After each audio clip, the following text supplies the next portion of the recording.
Hello and welcome to another Raggy's Beer Review. So today I bought a beer from the Talbot Taphouse over in Ripley. Massive thank you to the Talbot Taphouse for storing beers from local breweries. You know, local breweries that maybe other places don't bother with and that just go for the beers that sell, you know, the big names. But no. So today from Dungeon Brewing, I was just going to drink this off camera, and you know, I thought to myself, let's drink it on camera. And so I poured myself a beer out, you know, raggy pour as usual. So this is called Easter Tom. It's a white chocolate Imperial Stout at 8.4%. There we go.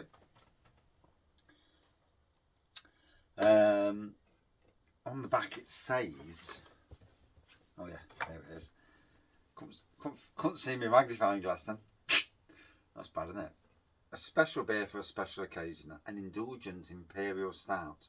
Malty biscuity and full of sweet white chocolate.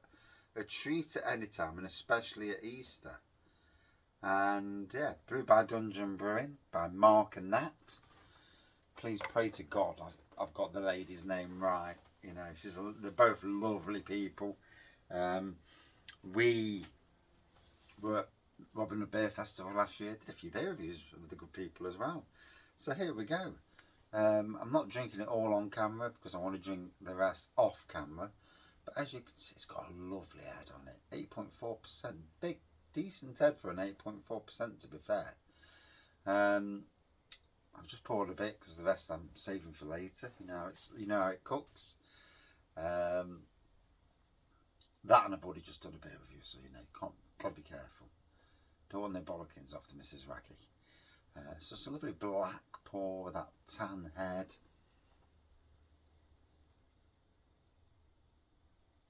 Oh, lovely chocolate malt aromas. Oh, like my mouth's watering. Can't wait any longer. Dive in time. Cheers on.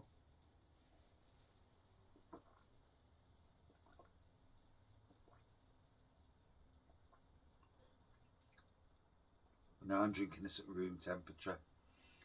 I know you're supposed to bloody store it in the fridge. I never store beers in the fridge. So,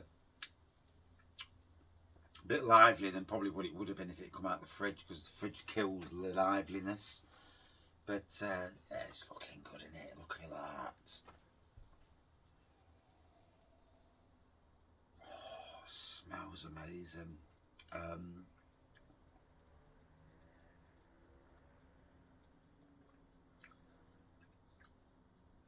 Bloody easy on the mouth. Very low bitterness on this. And as I'm doing this review, I've just posted to the we've got like a little chat called Beer Chat on WhatsApp, and Liam Rusco, the man from Co-op, who I've not seen on Kellum for a while, to be fair, and he just says cracking beer, or in them words at least, in similar words to that at least, and yeah, banging. You know, it's great to see Dungeon Brewing and the pubs that have supported Dungeon Brewing.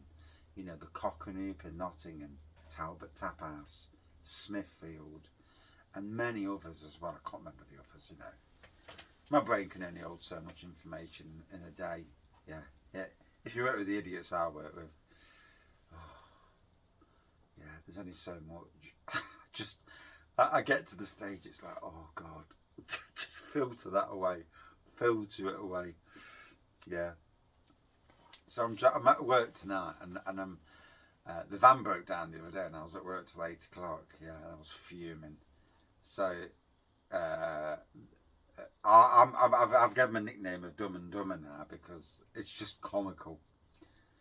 Two maintenance men, we'll call them. And you know, one sat in his car for 10 minutes, so I assume that he's counting the clock down. I mean, I normally work all the way up and then clock off, I don't sit in my van or me Range Rover for 10 minutes, adding extra time to my clock so I can clock off. Anyway, I pulls off, and all of a sudden, he's been sat there 10 minutes. We're in a big car park, by the way. I pulls off, starts to go. He pulls off, and then he slows right down, and I'm like, "What are you doing?" And are you being awkward for the sake of being awkward? Are you being a dickhead for the sake of being a dickhead? And he's there, and he looks in his mirror, and I can see him looking in his mirror. And he still goes slowly. Next minute, he starts to pull up onto the grass, which I don't like because I don't want people driving on the bloody grass anyway.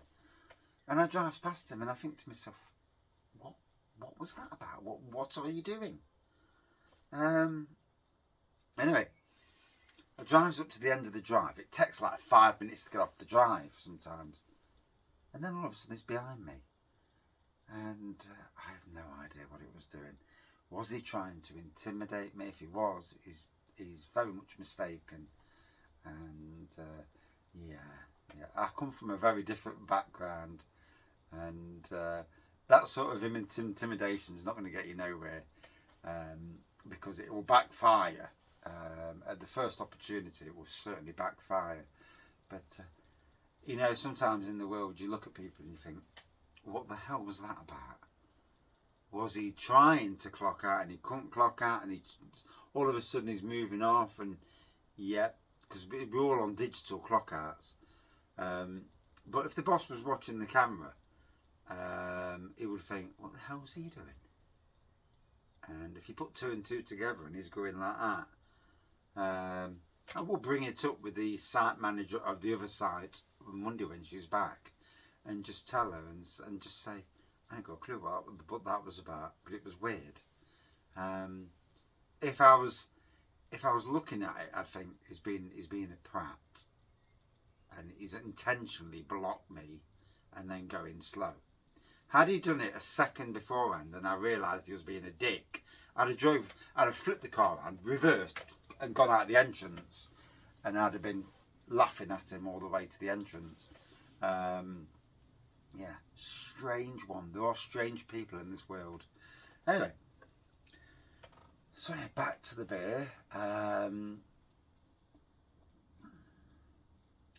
Like I say, Dungeon Brewing doing amazing.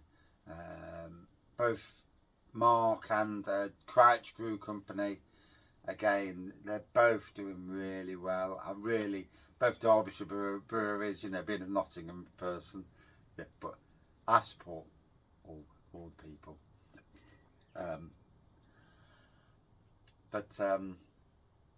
Yeah, cracking brewery. I can't wait to see what he does in the future. Maybe there'll be a raggy canned beer in the line somewhere. I think he was on about doing a small batch. Suits me though, because small batch, I'll bloody get it. And people from around the country who fancy a bit of dungeon, that sounds wrong, but yeah, we'll get it as well. You know, those people who, you know, where beer reviewers get beers that, you know, and join on, do collabs with beers. So you never know, and it'll be interesting if and when it ever happens to do that.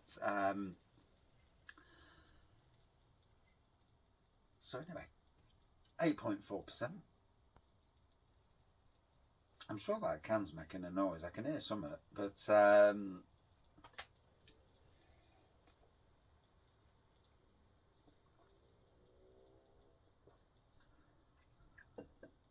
bloody hell, the chocolate's divine. It really is divine. It's hitting home very well. Not too heavy though on the ABV. 8.4%. I mean, I know these days with ABVs, we all, as home brewers, you know, you want to brew an Imperial Stout. However, as commercial people, the hit from the taxman on duty is crap. So you've got to be careful what you do. I mean, for me, I'm going to brew an Imperial Stout at the end of May. it's in my itinerary to do. Don't know what's going on outside. There seems to be lots of movement. And I want to go big, which means I'm going to use more yeast this time to make sure. I'm going to use Kvik, because Kvik is just intense and insane, and it'll bubble away like an absolute swine, where it doesn't get stressed like the lower yeast do. That's the hope anyway. We shall see, but I'm going to do it anyway, so it is what it is. A black cherry Imperial Stout. That's my hope anyway, and aspirations. So anyway, yeah, it looks and tastes great. Great brewery. You see his beers out in the open, or when he opens up his, once a month he opens up his shop for people to buy beers. I think it's a way of doing it, and I know that certain breweries do this so they don't have to have a permanent license. It's all about licenses, you know, it's the government being greedy as usual.